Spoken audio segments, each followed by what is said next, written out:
So here we are in Madison, Georgia at the historic Old Madison Cemetery. It's off Central Avenue in Madison, and the entrance is right up there. And that Central Avenue is probably the smallest Central Avenue I've ever seen in my life. It's almost like a one-lane road coming into the cemetery. But you can see this shot in Tom McLaughlin's 1986 film Jason Lives, Friday the 13th Part 6.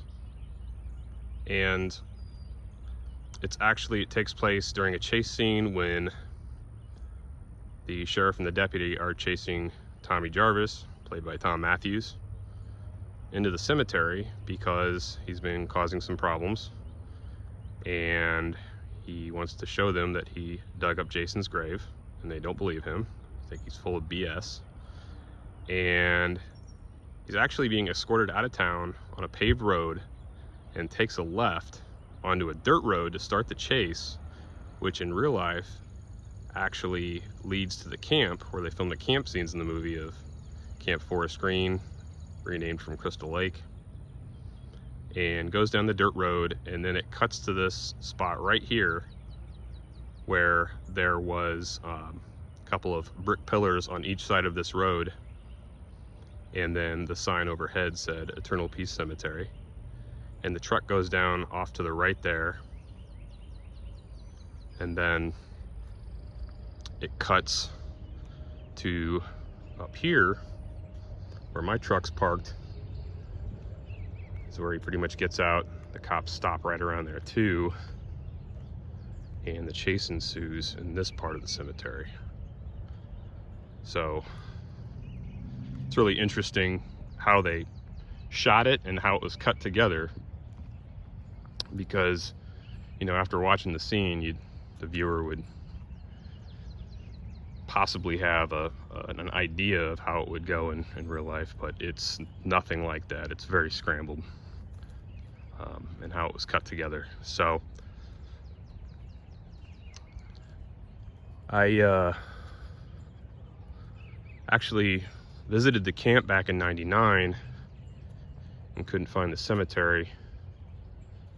So a number of years after that, I spoke with David Kagan, who plays Sheriff Garris in the movie, and he said he remembered the cemetery being east of the other locations, which it is.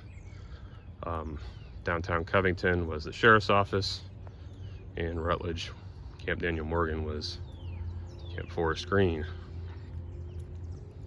But he said he remembered that there was an area of the cemetery for the African-American soldiers during the Civil War, veterans, and he remembered it, you know, just being a really neat historical cemetery, and it is.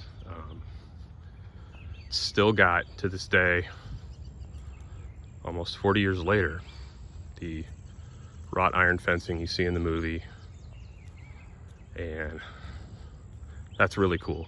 The older I get, the more things change, and in this country it seems that if things get old and aren't squeaky clean looking, they get taken down, and that's unfortunate.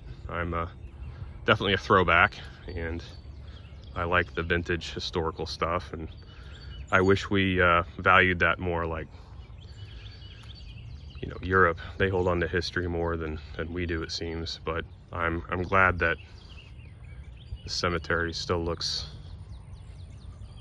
pretty much like it did 40 years ago. So to review it, you can see off in the distance there where it goes over the tracks.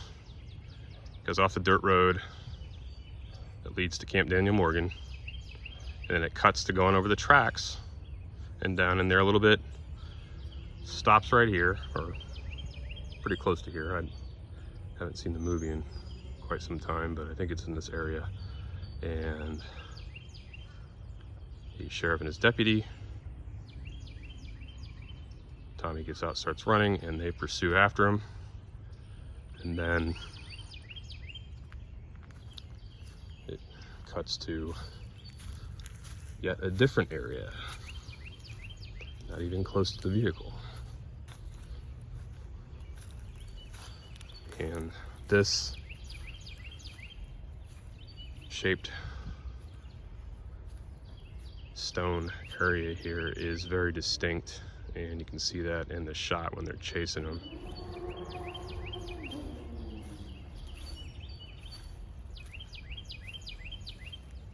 And so right up here is where the next cut happens, I believe.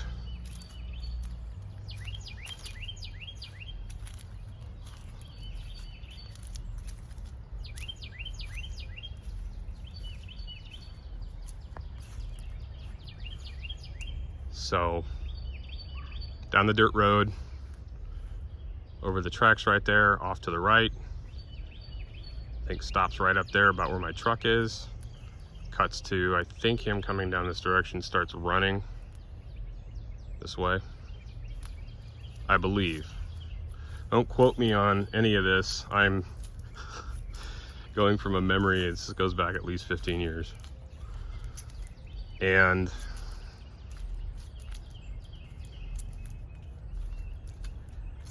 I believe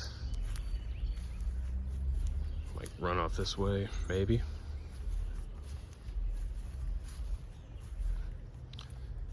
And then over here, and maybe down this way. And then I think there might be a spot along that taller fencing over there where he runs along. But you can see in the shot this very distinct, sizable tombstone for Willie Stokes.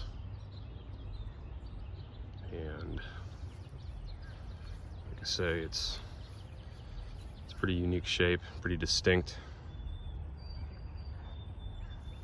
And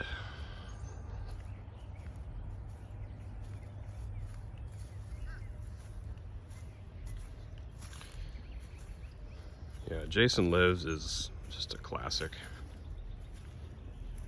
Written by Tom McLoughlin, and he directed it as well. Super talented guy. Just a very entertaining script, very well acted. The music was Harry Manfredini's favorite of the series, and it was my favorite Friday the 13th movie growing up, and it's still up there.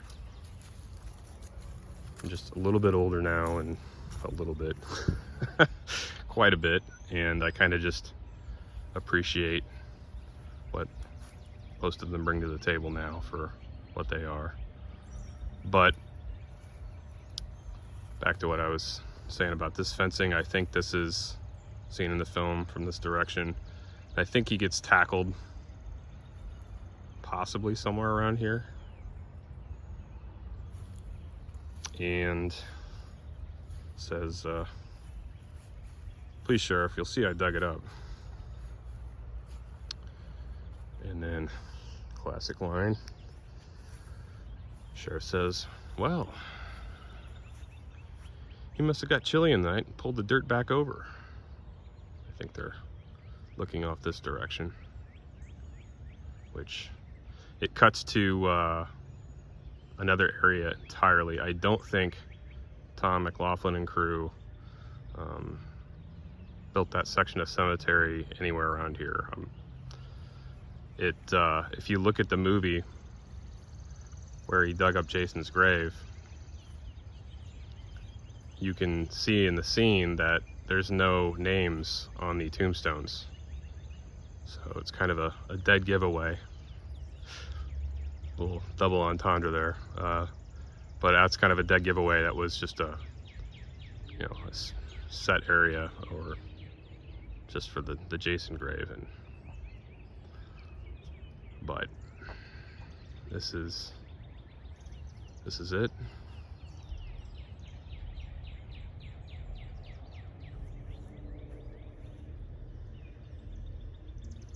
the Jason Lives Cemetery from Friday the 13th, Part 6.